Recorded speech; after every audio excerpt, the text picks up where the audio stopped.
முகப்பருக்களை நீக்க ஆயுர்வேத தீர்வுகள். முகப்பருக்களை நீக்குவதற்கான பல இயற்கை வைத்தியங்களை கொண்டிருக்கிறது ஆயுர்வேதம். முகப்பரு என்பது எண்ணெய் மற்றும் இறந்த செல்களால் ஏற்படுகிறது. உலகம் முழுவதும் பலருக்கும் வரும் பொதுவான பிரச்சனை இது. முகப்பரு உடையும் போது நிலைமை மோசமாகிவிடும். வீட்டிலேயே முகப்பருவை சரி செய்யலாம். ஆயுர்வேத மருத்துவத்தில் முகப்பரு வராமல் தடுக்கவும் அதனை கட்டுப்படுத்தவும் பல வழிகள் உள்ளன. ஆயுர்வேதத்தில் முகப்பரு யாவான் பிடிகா என்று அழைக்கப்படுகிறது. இது தோலின் அடிப்பகுதியில் செயலாற்றி சூடான நச்சுக்களை உருவாக்கி அதை உடையச் செய்கிறது.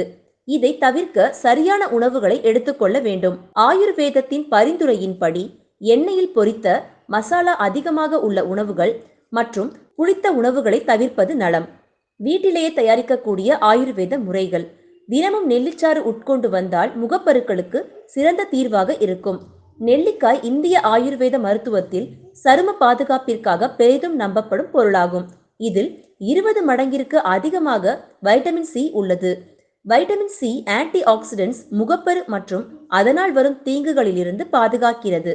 சீரகம், கறிவேப்பிலை மற்றும் பெருஞ்சீரகம் ஆகியவை சேர்த்த டீ எடுத்துக்கொள்வதால் உடலை குளிர்ச்சியாகவும் சீரான வெப்பநிலையுடன் வைத்துக்கொள்ள முடியும்.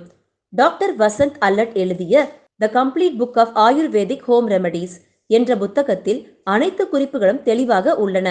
மேற்கூறிய மூன்றையும் 1/3 டீஸ்பூன் அளவு எடுத்துக்கொண்டு தண்ணீர் சேர்த்து நன்று கொதிக்க வைத்து வடிகட்டி 3 முறை குடித்து வந்தால் நல்ல பலன் தரும். முலாம்பழத்தை ஸ்கின்னில் அப்ளை செய்து வருவதால் தோலின் ஆரோக்கியம் பாதுகாக்கப்படும். முலாம்பழத்தை தூங்க செல்வதற்கு முன்பு முகத்தில் தடவிவிட்டு இரவு முழுவதும் அப்படியே விட்டுவிடவும். இதிலுள்ள குளிர்ச்சித்தன்மை ஆன்டிபீட்டா தன்மையை அதிகரித்து முகப்பருவை குணமாக்கிறது.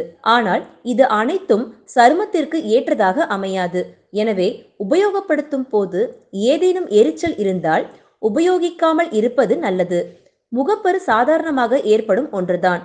அது அடிக்கடி உடையவும் செய்யும். கூடுதலாக ஏதேனும் மருத்துவ உதவி கூட தேவைப்படலாம். ஆகவே சரும நிபுணர்களையோ மருத்துவர்களையோ அணுகுவது சிறந்தது. இந்த வீடியோ பிடித்திருந்தால் லைக் பண்ணுங்க, ஷேர் பண்ணுங்க, சப்ஸ்கிரைப் பண்ணுங்க. நன்றி, வணக்கம்.